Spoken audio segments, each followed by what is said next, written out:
is a vital part to a speaker. If you don't communicate with the audience, things won't come out the way you mean or will go terribly wrong.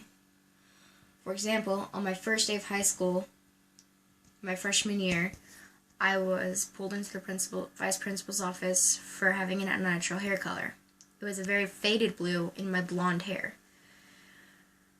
When I showed up for freshman orientation a couple weeks beforehand, the student handbooks weren't ready, and even though the vice principal was there, nobody mentioned to me that an unnatural hair color wasn't allowed. So when he pulled me into his office right after lunch, he told me that I had to go to ISS because of it, until it was out. After talking to him, I convinced him to give me some time, so he said I had till Friday. When I showed up to school the next day, after I went to Carlsbad to buy hair dye, bleached my hair, and there was still a very, very, very faded blue in it, he said, "It better be out by Monday or I'm putting you in ISS." So I bought more hair dye, gave my hair a rest, because when you bleach your hair, you're killing it pretty much, along with all the color. And when I bought more hair dye, I had to go to a light brown to cover up my blonde.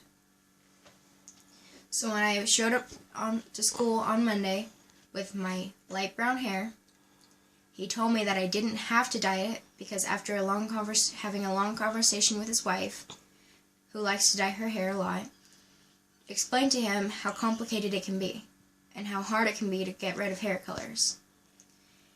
He said he was never going to put me in ISS after that, but he failed to mention this to me on Friday or contact me or my mother all throughout the weekend. A lack of communication ruined that.